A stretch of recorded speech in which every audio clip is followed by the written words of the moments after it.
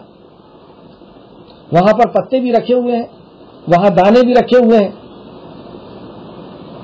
وہاں اور بھی دوسری چیزیں جو دوسرے جانور کھاتے ہیں وہ بھی رکھی ہوئی ہے۔ وہ سب سے گزرتا ہوا، دانوں پر سے گزرتا ہوا، پتیوں پر سے گزرتا ہوا، خون پر سے گزرتا ہوا، جب اس کیڑوں کے پاس پہنچا چھوٹے موٹے، اور بس اسے اس نے کھا لیا۔ کس نے بتایا اس کو یہ کھانا ہے؟ غور کر کے دیکھیں آپ، کون ہے یہ بتانے والا اس کو؟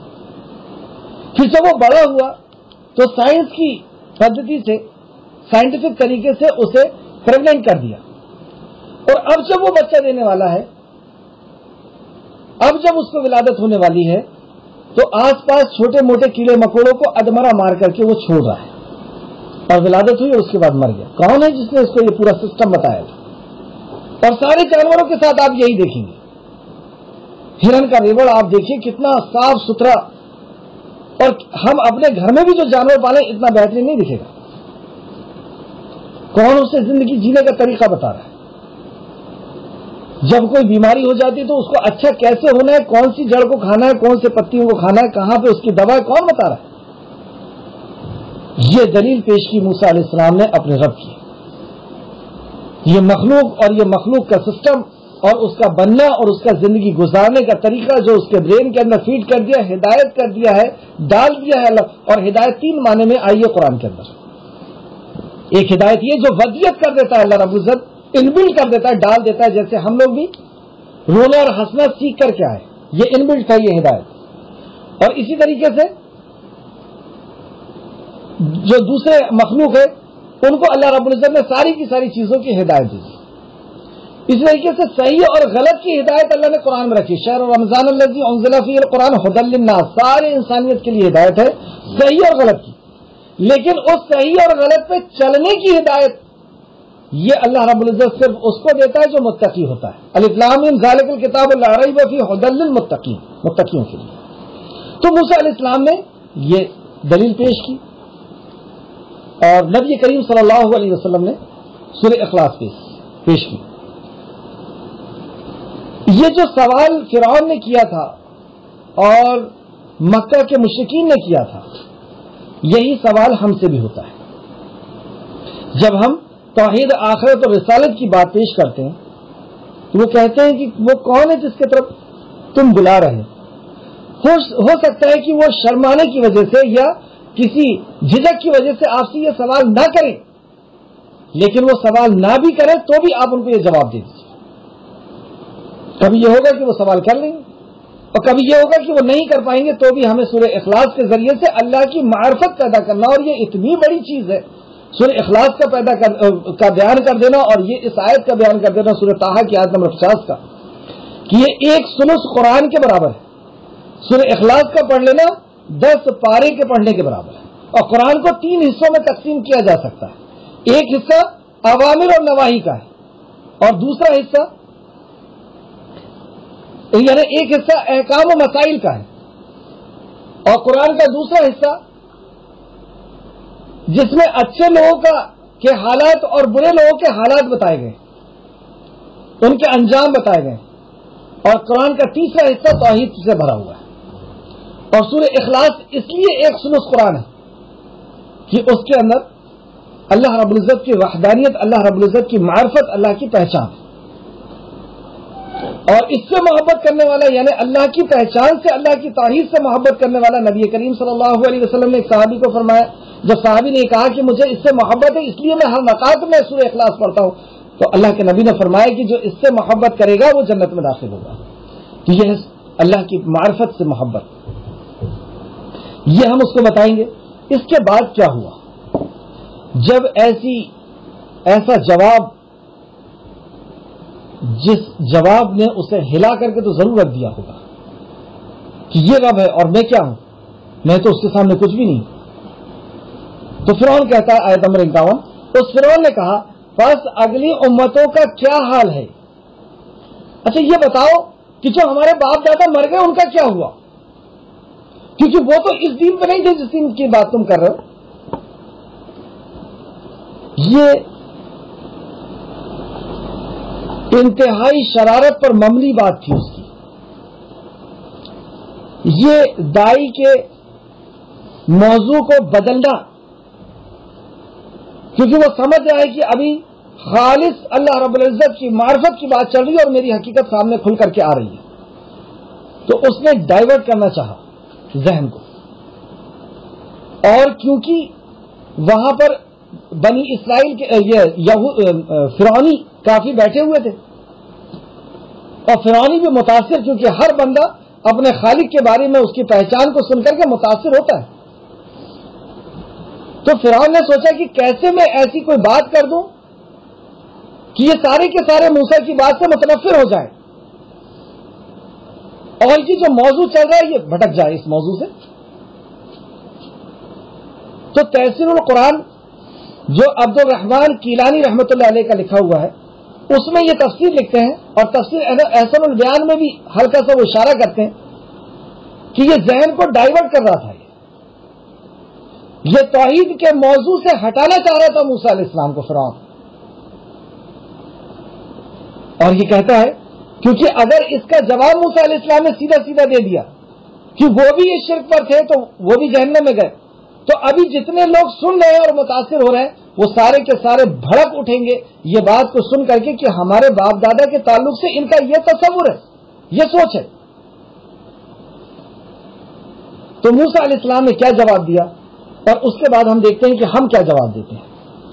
موسیٰ علیہ السلام نے کہا اس کا علم میرے رب کے پاس ایک کتاب میں ہے، یعنی لوح محفوظ میں ہے۔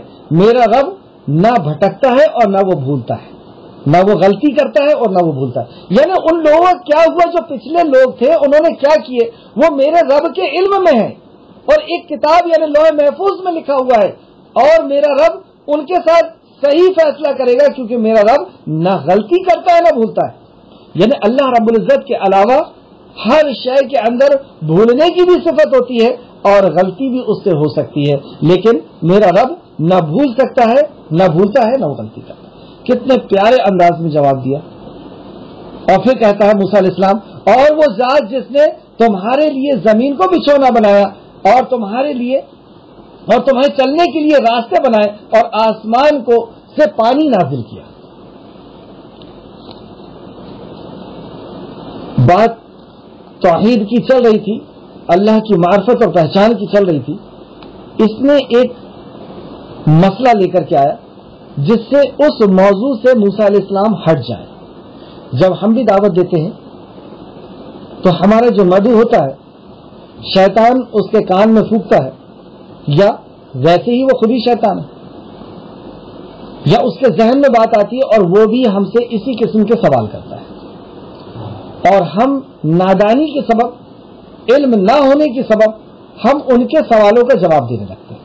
جیسے اس نے سوال کیا کہ آپ کے ہاں گوشت کھانا کیوں ضروری ہے؟ اب ہم گوشت کو سمجھانا شروع کر دیا کہ دانت ایسے ہوتے ہیں، اتڑیاں ایسی ہوتی ہیں، اور یہ ہضم ہوتی ہے، اور فلاں ہوتا ہے، فلاں ہوتا ہے۔ اس نے سوال کر لیا کہ تمہارے ہاں عورتوں کو برقع کیوں پہنایا جاتا ہے، یہ تو ظلم ہے عورت ذات کے اوپر۔ ہم اس کو سمجھانا شروع کر دیے کہ پردہ اس لیے اور اس لیے اور اس لیے۔ وہ سوال کرتا ہے کہ ایک ہاتھ سے تم نے مسافہ کر لیا، ہم ایک ہاتھ سے مسافہ کو سمجھانا شروع کر دیے۔ وہ سوال کرتا ہے کہ تم نے داڑھی چھوڑ دی، ٹخنے سے اوپر پہن لیے، ہم نے اس کو سمجھانا شروع کر دی اور اصل دعوت سے رک گئے۔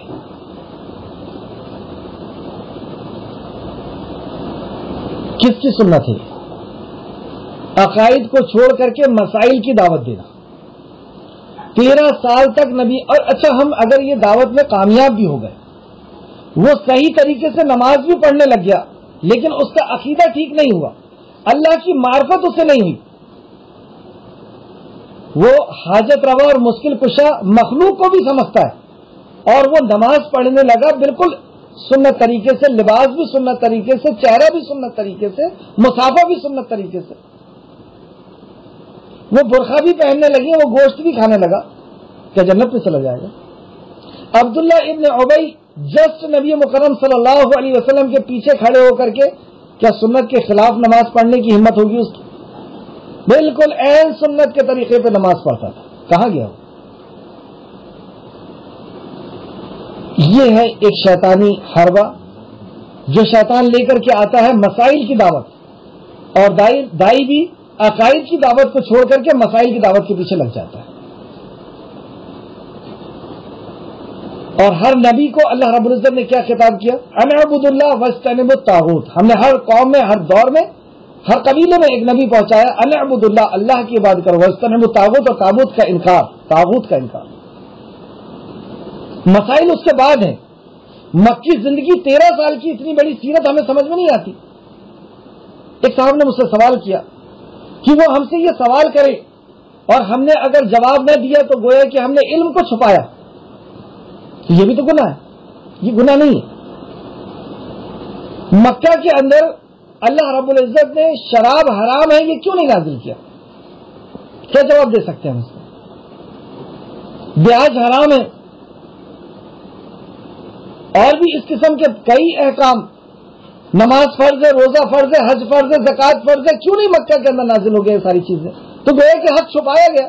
نعوذ باللہ. نہیں, انسانیت کو کس طریقے سے سدھارا جائے گا یہ ہمارے خالق کے علاوہ کوئی نہیں جان سکتا. وہ جانتا ہے یہ مشین اس نے بنائی ہے 2 پیر کی, وہ جانتا ہے اس کو کیسے سدھارا جائے گا.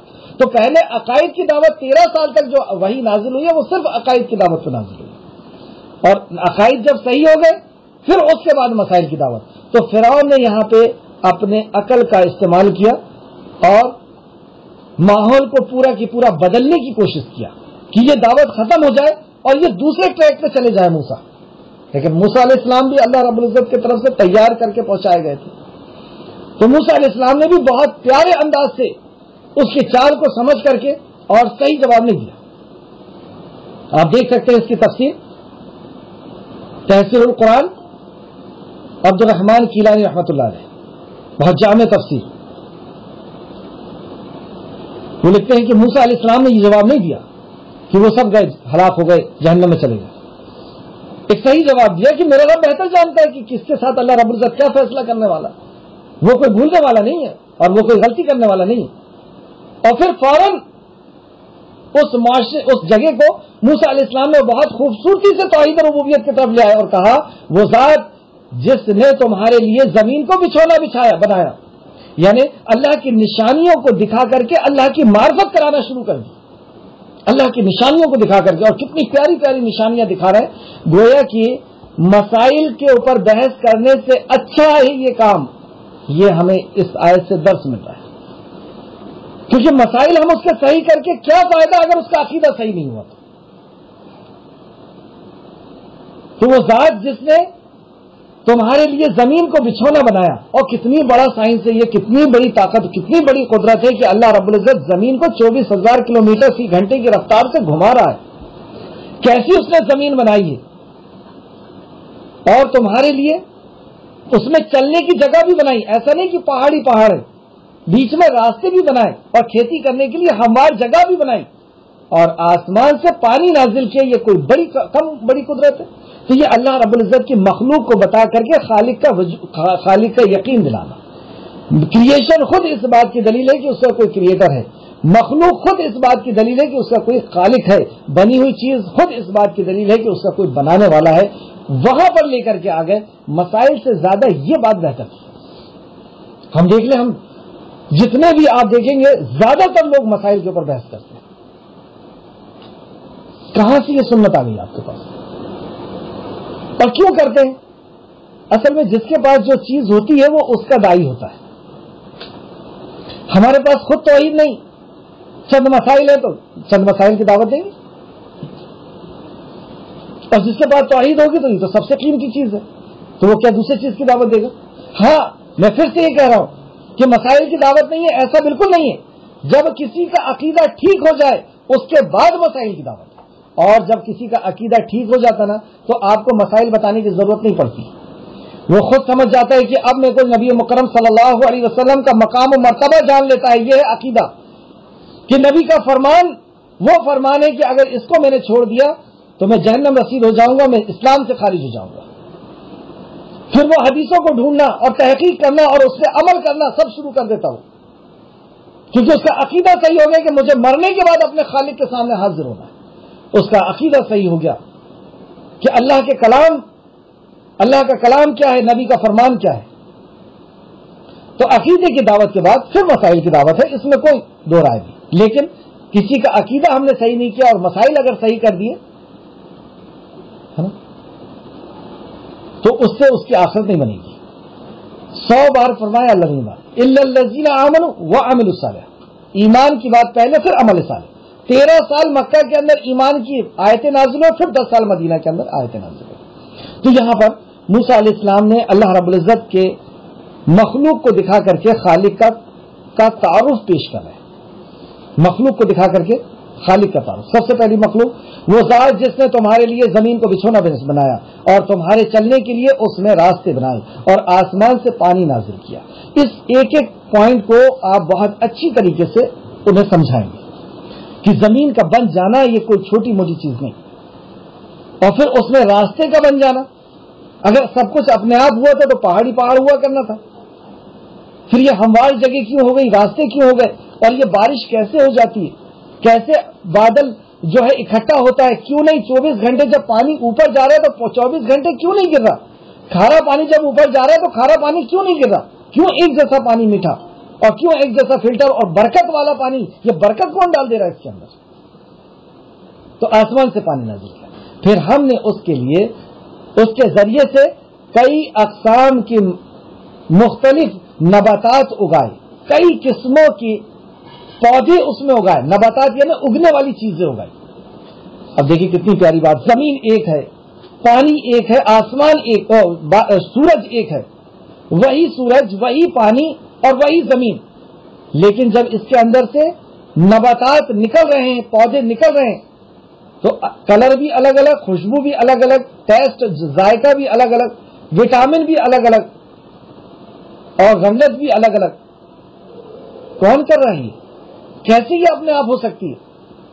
اور پھر اس کے بعد تم کھاؤ، یہ تمہارے لیے ایک سے ایک چیزیں اللہ رب العزت نے اس میں نکال دی۔ چاہتا تو ایک ہی قسم کی کوئی کھانے کی چیز پیدا کر دیتا، بس یہ ایک ہی قسم کی چیز کھاؤ، لیکن اللہ رب العزت نے کئی قسم کی چیزیں تاکہ تمہارا ٹیسٹ بھی بدلے، تمہارا ذائقے میں بھی فرق آئے، تمہارے کھانے کے لیے تمہارا جی بھی چاہے اور تمہیں ہر قسم کے وٹامنز بھی ملے، تم کھاؤ اور اپنے مویشیوں کو بھی کھلاؤ۔ اور صرف تمہارے لیے نہیں پیدا کیا، تمہارے جانوروں کے لیے بھی پیدا کیا، اور ان جانوروں سے کیا فائدے ہوتے ہیں وہ ہم پچھلی کلاس میں پڑھ کر کے آ چکے ہیں۔ بے شک اس میں عقل مندوں کے لیے بہت سی نشانیاں ہیں، عقل مندوں کے لیے یعنی جو واقعی اپنے خالق کو ڈھونڈنا چاہے وہ انہی چیزوں کو دیکھ کر کے اپنے خالق تک پہنچ جائے گا کہ یہ دنیا کی چیزیں اپنے آپ نہیں بنی ہے، اپنے آپ نہیں چل رہی، کوئی ہے اس کا بنانے والا، کوئی ہے چلانے والا، کوئی ہے جانور کے اندر اور ساری مخلوق کے اندر زندگی جینے کا طریقہ ڈالنے والا، اسے بنانے والا اور صحیح سانچے اور صحیح انداز میں بنانے والا، کہاں آنکھ رہے گی، کہاں پیر رہے گا، کہاں منہ رہے گا، کہاں ناک رہے گی، کہاں بال رہیں گے، کہاں ناخن رہے گا، بالکل صحیح انداز سے بنایا، کوئی بھی مخلوق کے اندر کوئی کمی نہیں نکال سکتے۔ ہمارا سائنس کوئی چیز کو بناتا ہے تو اسے موڈیفائی کرتا ہے ہر 2 سال میں 5 سال میں، خالق کائنات کی کوئی چیز آپ موڈیفائی ہوتے ہوئے نہیں دیکھیں گے کہ گائے 4-5 سال کے بعد تھوڑی سی موڈیفائی ہو کے آ گئی کہ صاحب یہ چیز اس کے اندر غلط تھی، انسان کوئی موڈیفائی ہو گیا ہوگا۔ یہ اللہ رب العزت کی مخلوق کو اس اندازے سے بتایا گیا۔ آیت نمبر 55، ہم نے تمہیں اس زمین سے پیدا کیا ہے اور اسی میں تمہیں لوٹائیں گے۔ زمین سے پیدا کیا کیونکہ جو جوہر بنا تھا، جو نطفہ بنا ہے، ہم کوئی وجود نہیں تھا ہمارا، ہماری شروعات جو ہے وہ مٹی سے ہے، اور اسی سے غذا بنی جو ہمارے والدین نے کھایا، اور اسی کے ذریعے سے اللہ رب العزت نے نطفے کو پیدا کیا۔ تو بے شک تو ہم نے تمہیں اس زمین سے پیدا کیا اور اسی سے تمہیں لوٹائیں گے، مطلب اسی زمین میں واپس تم ختم کر کے پہنچا دیے جاؤ گے، اور اسی میں سے تمہیں ایک بار پھر نکالا جائے گا، اور تم پھر وہاں سے جس طریقے سے بارش ہوئی، ہم نے دانے کو، مردہ دانے کو زمین کے اندر ڈال دیا تھا، یا وہ خود پیڑ سے گر کر کے اور زمین کے اندر گم ہو چکے تھے مردہ دانے، جیسے کوئی مر جاتا ہے تو ہم اسے زمین کے اندر دفنا دیتے ہیں، گڑا دیتے ہیں، اسی طریقے سے دانے کو ہم دفنا دیتے ہیں، گڑا دیتے ہیں، اور ایک بارش کا جھلا آتا ہے اور اس مردہ دانے کے اندر، دانا کیا زندہ مردہ، ہمارا سائنس یہی کہتا ہے کہ مردہ ہے، کیونکہ جب ہم اس کو توڑیں گے تو وہ آٹا بن جاتا ہے، سفید ہو جاتا ہے، ڈسٹ بن جاتا ہے، اس کے اندر کوئی چیز نہیں ہوتی، اور جس کے اندر گروتھ نہیں اس کے اندر جان نہیں، یہ سائنس کا فارمولا ہے۔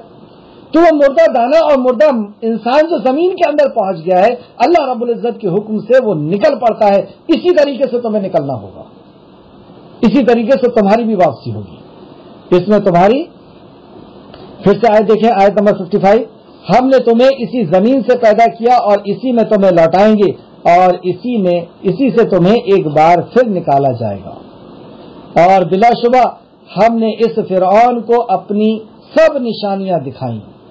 یہ ہے اللہ رب العزت کی بڑی بڑی نشانیاں جو زمین و آسمان، سورج، چاند، اور اللہ رب العزت کی معرفت، اللہ کی پہچان کہ اللہ کون ہے، اللہ کیا ہے،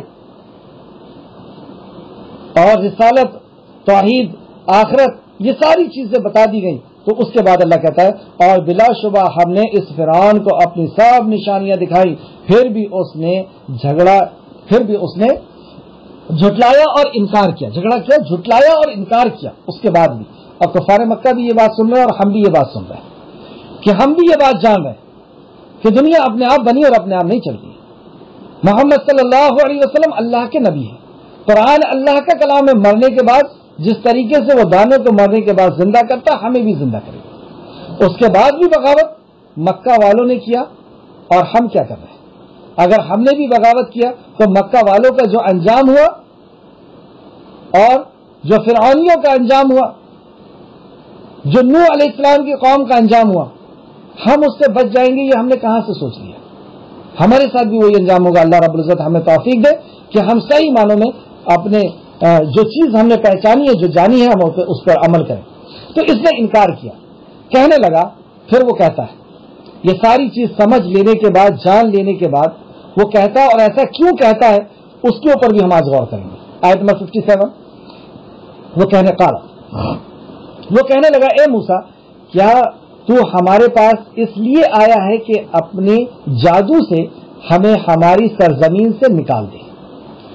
دو الزامات لگائے، اے موسیٰ تم ہمارے پاس اس لیے آئے ہو کہ تم اپنے جادو سے، یعنی اللہ رب العزت کے معجزے کو، اللہ رب العزت کی قدرت کو، اللہ رب العزت کی طاقت کو، اس نے جادو کا نام دیا، یہ ڈٹائی۔ اور مکہ والوں نے بھی یہی کہا تھا، کوئی کہہ رہا ہے جادوگر ہے، کوئی کہا مجنون ہے، کوئی کہا فلاں ہے، کوئی کہا فلاں ہے۔ تو اس نے موسیٰ علیہ السلام کی ان ساری باتوں کو، جس بات سے وہ احساس کر لیا تھا کہ سچائی کیا ہے، اور مکہ والوں کے تعلق سے بھی اللہ کے نبی مکرم کے اوپر جو وحی نازل ہوئی اس میں اللہ نے فرمایا کہ نبی مکرم یہ اپنے بیٹے سے بھی زیادہ اچھے سے، اپنے بیٹوں سے بھی زیادہ اچھے سے آپ کو پہچانتے ہیں۔ ایسا نہیں ہے کہ یہ آپ کی نبوت کو اور آپ کی رسالت کو نہیں پہچان رہے، آپ کے کلام کو نہیں پہچان رہے۔ اور ایک جگہ تسلی دیتے ہوئے اللہ کہتا ہے کہ نبی مکرم یہ آپ کو نہیں جھٹلاتے، یہ آپ کے رب کو جھٹلاتے ہیں۔ اور ایک جگہ کہتا ہے اے محمد صلی اللہ علیہ وسلم آپ کا کام پیغام پہنچا دینا، حساب میں لوں گا ان سے۔ یہ سب آیتیں صرف ان کے لیے نہیں، آپ کے اور میرے لیے بھی ہے۔ ہم بھی اگر اس طریقے کی بغاوت کریں گے اور اللہ کے کلام اور نبی کے فرمان کو پشے پشت ڈال کر کے زندگی جیتے رہیں گے اور اس کو ایک قصے اور کہانی کی کتاب اور جادو کی کتاب سمجھ کر کے چھوڑ دیں گے تو ہمارا بھی وہی انجام ہوگا۔ آگے دیکھیں فرعون کتنی بڑی طاقت اور کتنی بڑی سلطنت، اور اتنی بڑی سلطنت کے سامنے اللہ رب العزت نے صرف دو توحید پرستوں کو کھڑا کر دیا جنہوں نے اپنی پیدائش کے حق کو ادا کیا، یہ ہارون اور موسیٰ علیہ السلام۔ اتنی بڑی فرعون کی سلطنت جو مصر کا بادشاہ ہے، ان دو کے ذریعے سے اینٹ سے اینٹ بچا دی، وہ ہے اللہ۔ ہم اپنی پیدائش کے مقصد کو تو پورا کریں، پھر دیکھیں کہ اللہ کی مدد کیسے آتی ہے۔ سورہ کہف میں بھی ہم نے پڑھا کہ 7 لوگوں کے پیچھے اللہ رب العزت نے پورے دنیا کے نظام کو بدل دیا۔ یہاں 2 توحید پرست کے پیچھے مصر کو تہس نہس کر دیا۔ 313 کے ذریعے سے پوری دنیا کے نقشے کو پلٹ دیا، صرف 313۔ تو یہ موسیٰ علیہ السلام کے تعلق سے فرعون کہتا ہے کہ یہ جادو ہے اور ہماری سرزمین سے ہمیں نکالنا چاہتے ہو۔ کتنا بڑا الزام ہے کہ تم ہمیں، جبکہ موسیٰ علیہ السلام نے آ کے کیا کہا تھا کہ تم بنی اسرائیل کے اوپر، کیونکہ بنی اسرائیل تو تمہاری قوم ہے نہیں، یہ تو دوسرے دیش سے آئے تھے یہاں پہ۔ یوسف علیہ السلام جب یہاں کے فائنینس منسٹر تھے، اس وقت بنی اسرائیل یعقوب علیہ السلام اور ان کی اولاد یہاں پر آ کر کے بسی تھی۔ یہ تمہارے دیش کے ناگرک نہیں ہے، تم ان کے اوپر ظلم مت کرو، تم ان کو جانور کی طرح استعمال مت کرو، انہیں مجھے میرے ساتھ جانے دو، میں ان کو لے کر کے جانا چاہتا ہوں، یہ کہا تھا موسیٰ علیہ السلام۔ لیکن الزام کیا لگاتا ہے کہ تم اس سرزمین کے اوپر قبضہ کرنا چاہتے ہو۔ یہ جب انسان کو کوئی جواب نہیں ملتا ہے تو اس طریقے کے وہ الزامات لگانا شروع کرتا ہے۔ پھر اس نے کہا، آیت نمبر 58، چنانچہ ہم تیرے پاس مقابلے اس جیسے ہی جادو لائیں گے۔ پھر وہ فرعون کہتا ہے کہ جو تم نے جادو لے کر کے آؤ، ایسا ہی جادو میں بھی لے کر کے آؤں گا اور اس کے زور پہ تم سے لڑوں گا، لہذا تو ہمارے اور اپنے درمیان ایک وعدہ ٹھہرا، نہ ہم اس کے خلاف ورزی کریں گے اور نہ تو، ایک ہموار جگہ۔ یہاں پہ ایک بہت بڑی غور کرنے والی بات ہے کہ موسیٰ ساری چیز کو جان گیا تھا، سمجھ گیا تھا، اور اس کے بعد اتنی بڑی دلیری اور ہمت کہ موسیٰ علیہ السلام کے معجزے کو جادو کہہ رہا ہے اور یہ عقیدہ رکھ رہا ہے کہ میں اس سے جیت جاؤں گا۔ تم اپنا جادو لے کر کے اس ہموار میدان میں حاضر ہو جاؤ اور میں اپنے جادوگروں کو لے کر کے وہاں پہ حاضر ہوں گا، یعنی اس کا یہ عقیدہ ہے کہ میں جیت جاؤں گا۔ کیوں ایسا؟ ہم خود اپنے اوپر نظر کر لیں۔ آج اللہ رب العزت نے ہمیں طاقت دی ہے، جوانی دی ہے، ہم بھی تو اللہ رب العزت کی نافرمانی اسی ڈٹائی کے ساتھ کرتے ہیں۔ اس نے کر دیا تو کون سی بڑی بات ہے؟ آج دیکھ لیں آپ، یہودی عیسیٰ علیہ السلام اور مہدی علیہ السلام سے، خاص کر مہدی علیہ السلام سے لڑنے کے لیے اپنا ایمپائر، اپنی چیزوں کو تیار کر رہے ہیں اور کانا دجال کو رکھنے کے لیے، روکنے کے لیے، ٹھہرانے کے لیے جگہ بنا رہے ہیں، جبکہ وہ جان رہے ہیں کہ کانا دجال دشمن ہے اللہ کا۔ موسیٰ اور مہدی علیہ السلام کیا ہوں گے؟ لیکن کیوں اتنی جرأت کیوں ہے؟ کیونکہ طاقت ہے۔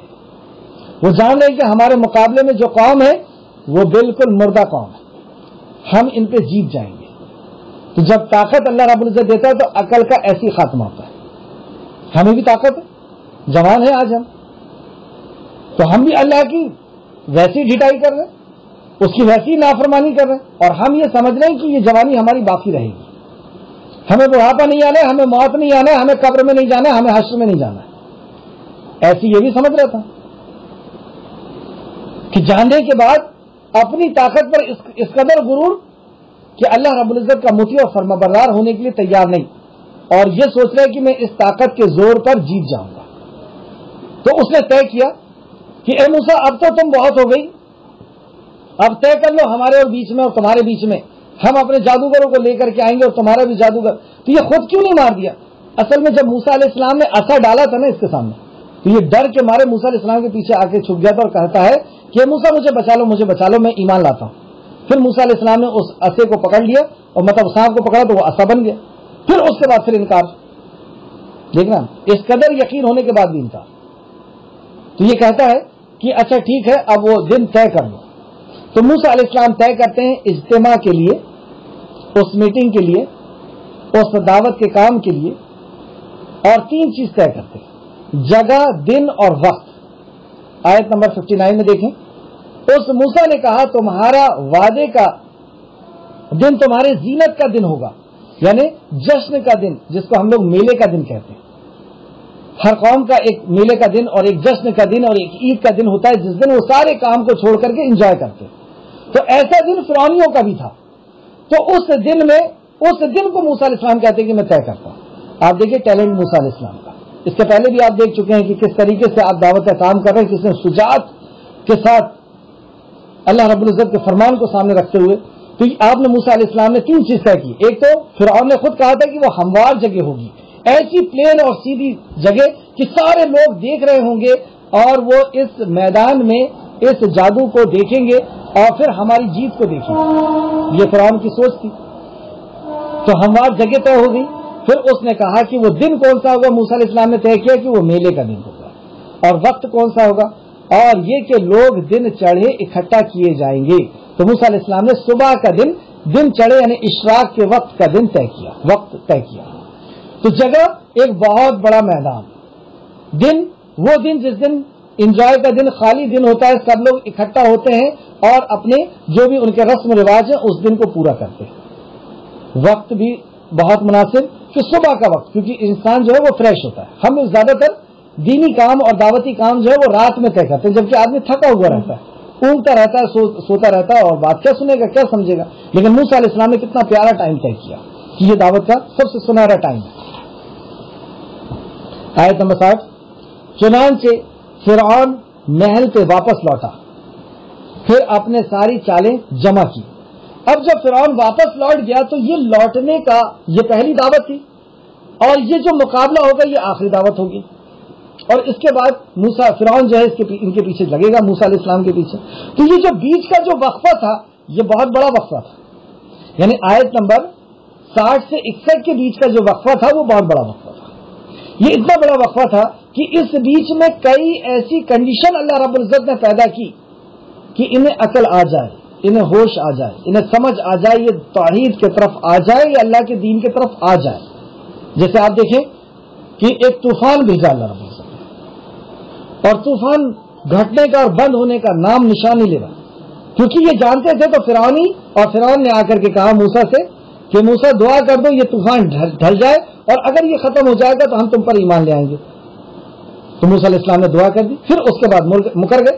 پھر قحط سالی اللہ رب العزت نے نازل کر دی. پھر قحط سالی ہو گئی, سوکھا پڑ گیا, بھوکے مرنے لگے. پھر موسیٰ علیہ السلام کے پاس آتے ہیں اور کہتے ہیں کہ دعا کر دیجیے ہم ایمان لے آئیں گے. پھر مکر گئے. پھر مینڈک کا عذاب, پھر خون کا عذاب, زوئے کا عذاب. ان ساری عذاب, بار بار عذاب. ہم دیکھ رہے ہیں نا ہمارے اوپر بھی کیسے عذاب پہ عذاب آ رہے ہیں. کیوں آ رہے ہیں؟ کہ اب بھی توبہ کر لو, اب بھی سچی توبہ کر لو.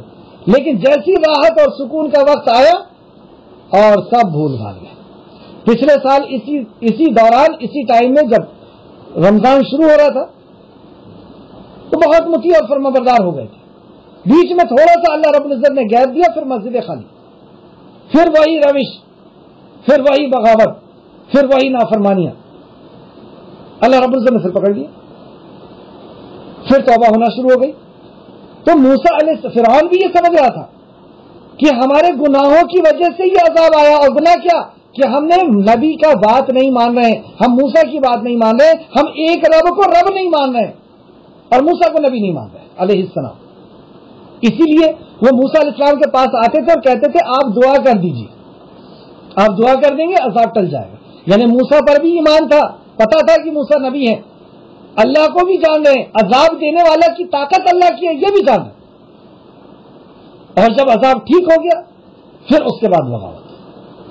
تو گویا کہ اللہ رب العزت ایک دم سے عذاب نازل نہیں کرتا, آدمی کو ختم نہیں کرتا, آدمی کو بار بار کئی اینگل سے اللہ رب العزت سمجھاتا ہے تاکہ کل حشر کے میدان میں وہ کچھ کہہ نہ سکے.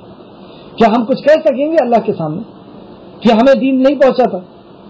کئی طریقے سے اللہ رب العزت نے ہم تک دین کو واضح کر دیا, پہنچا دیا, اب ہم کچھ نہیں کہہ پائیں گے. تو یہ سارے معاملے ہوئے, ایسے کئی عذاب ان کے اوپر آئے, اور موسیٰ علیہ السلام کی دعا کرنے کے بعد پھر رک بھی گئے, ختم بھی ہو گئے. اور یہی سارے معاملے مکہ کے اندر بھی نبی مکرم صلی اللہ علیہ وسلم اور کفار مکہ اور مشرکین مکہ کے ساتھ چل رہے ہیں, اور ہمارے ساتھ بھی چل رہے ہیں. لیکن اس کے بعد بھی اگر ہم بغاوت کریں گے تو آگے سنیے انجام کیا ہوگا. چنانچہ فرعون واپس آیا, پھر اپنے ساری چالیں جمع کی. کیا چالیں جمع کی؟ بادشاہ ہے, پورے دیش میں اور آس پاس اس نے اعلان کروانا شروع کر دیا کہ جتنے بھی جادوگر ہیں سب اکٹھا ہو جائیں، اور وہ میلے کا دن طے کیا گیا ہے۔ اس دن سب کو حاضر ہونا ہے، سننے والے، دیکھنے والے بھی، اور جادو کا کرتب دکھانے والے بھی سب حاضر ہوں گے۔ یہ اجتماع طے کیا گیا، وقت، جگہ اور دن موسیٰ علیہ السلام نے طے کیا، بیان موسیٰ علیہ السلام کریں گے، اور اسٹیج کس سے سجوا رہا ہے ہمارا خالق؟ یہ ہے اللہ۔ اسٹیج سجا رہا ہے فرعون، لوگوں کو اکٹھا فرعون کر رہا ہے، اجتماع کی دعوت فرعون دے رہا ہے۔ اس سے یہ پتہ چلا کہ ہم سے اگر اللہ رب العزت کوئی کام لے رہا ہے تو اس کا یہ مطلب نہیں کہ اللہ ہم سے راضی ہے۔ ہم سے راضی ہونے کی کیا دلیل ہے؟ قل ان کنتم تحبون اللہ فاتبعونی یحببکم اللہ ویغفر لکم ذنوبکم واللہ غفور رحیم۔ اے نبی مکرم ان سے کہہ دیجیے کہ اگر یہ مجھ سے محبت کرتے ہیں تو آپ کی اتباع کرے، تب میں ان سے محبت کروں گا اور ان کے گناہوں کو بخشوں گا۔ جب ہم نبی مکرم کی اطاعت اور فرمانبرداری کریں گے، جب ہم صحیح طور پہ توحید اور رسالت کے اوپر آ جائیں گے، تب ہم یہ سمجھیں کہ ہمارا رب ہم سے راضی ہے۔ کام تو اس نے بھی کیا، اور اس دور میں بھی آپ دیکھیں کہ اللہ رب العزت نے کیسے کام لیا ہے، اسی انداز سے کہ اسٹیج کوئی سجا رہا ہے اور بیان کوئی اور کر کے چلا گیا۔ تو اس اسٹیج کو فرعون نے سالوں کی محنت میں، کئی وقت کی محنت میں اکٹھا کیا، اور سارے جادوگر آ گئے وہاں، اور سارے لوگ ایک ہموار میدان میں، دونوں طرف ٹھاٹے مارتی ہوئی پبلک ہے، اور بیچ میں راج سنگھاسن فرعون کا، اور تکبر و غرور کے ساتھ وہ دیکھ رہا ہے، اپنے غرور اور طاقت میں اتنا کھو گیا ہے کہ وہ یہ سمجھ رہا ہے کہ میں حق کو دبا دوں گا۔ ہم بھی ایسی سوچتے ہیں، جب ہماری زمین اور جائیداد کا جھگڑا چلتا ہے، حق اور باطل کی جنگ چلتی ہے، حق اور باطل کے اوپر فیصلے ہوتے ہیں، تو ہم یہ سوچتے ہیں کہ ہم اپنے باطل کو، کیونکہ ہم پاورفل ہیں، ہم طاقت والے ہیں، ہم پیسے والے ہیں، تو ہم حق کو دبا دیں گے۔ ایسے ہی فرعون بھی سمجھ رہا تھا کہ یہ حق ضرور ہے، لیکن میرے پاس اتنے جادوگر ہیں کہ حق کو دبا دوں گا۔ آگے سب پورے میدان کے اندر حاضر ہو گئے، تو موسیٰ نے ان سے کہا، تمہارے آیت نمبر 61 موسیٰ نے ان سے کہا تمہارے لیے ہلاکت ہو۔ اچھا دیکھیے، جیسی وہاں پر پہنچے اس میدان میں، تو موسیٰ علیہ السلام نے فوراً وقت کا فائدہ اٹھایا اور وحدانیت کی دعوت شروع کر دی، اور موسیٰ علیہ السلام نے ان سے کہا تمہارے لیے ہلاکت ہو، تم اللہ پر جھوٹ نہ گڑو، ورنہ وہ عذاب سے تمہیں تباہ کر دے گا، اور جس نے جھوٹ گڑا یقیناً وہ ناکام ہوا۔ تم اللہ کے اوپر جھوٹ مت گڑو۔ کیا جھوٹ گڑ رہے کہ یہ جادو ہے، معجزے کو جادو کہہ رہے ہیں، نبی کو جادوگر کہہ رہے ہیں، اور یہ سب کھیل اور تماشا چل رہا ہے، سمجھ رہے ہیں دین کو کہ ہم چاہیں تو اس کی اطاعت کریں موسیٰ کی، اور چاہے تو انکار کر دیں، کچھ نہیں ہونے والا۔ جیسے آج ہم ڈٹائی کر رہے ہیں، اللہ ہم سب کو محفوظ رکھے، اللہ ہم سب کو ایک مطیع اور فرمانبردار بنا دے۔ تو موسیٰ علیہ السلام نے صاف طور پر یہ اعلان کیا کہ تم ایسا مت کرو، اللہ رب العزت کی بغاوت مت کرو۔ آیت نمبر 62۔ پھر انہوں نے آپس میں اپنے معاملے میں باہم اختلاف کیا اور رازدانہ طور سے مشورہ کیا۔ جب یہ اعلان موسیٰ علیہ السلام نے کیا، کیونکہ وہ سب جان رہے تھے، عذاب پہ عذاب دیکھ کر کے آ چکے تھے، صحیح دین کیا ہے، موسیٰ کون ہے، معجزہ کیا ہے، سب سمجھ رہے تھے، تو وہ فوراً آپ کی اس وحی یا اس پیغام سے وہ لرز گئے، اور آپس میں کچھ لوگوں نے اختلاف بھی کیا، لیکن اس کے بعد بھی وہ متحد ہو گئے اور اتحاد میں آ گئے۔ کیوں؟ کیونکہ انہیں ایسا لگ رہا تھا کہ ہم تو پاور میں ہیں، ہم تو طاقت میں۔ تو وہ کہتے ہیں آیت نمبر 63، وہ بولے بلا شبہ یہ دونوں جادوگر ہیں۔ اب وہ پورے فرعونی مل کر کے کہنے لگے یہ تو جادوگر ہی ہے، کیونکہ اب آپ خود غور کریں، ایک میدان کے اندر پورے جادوگر بھی ہیں اور فرعونی بھی ہیں، اور چاروں طرف پبلک دیکھ رہی ہے، اور لڑنے والے دو، ہارون اور موسیٰ۔ کیا شان ہے اللہ کی! یہ دیکھ رہے ہیں آپ، اللہ رب العزت جب کہہ دیتا ہے ان تنصروا اللہ ینصرکم ویثبت اقدامکم، تم میرے دین کی مدد کرو میں تمہاری مدد۔ دیکھیے آپ اللہ رب العزت کیسے کر رہا ہے۔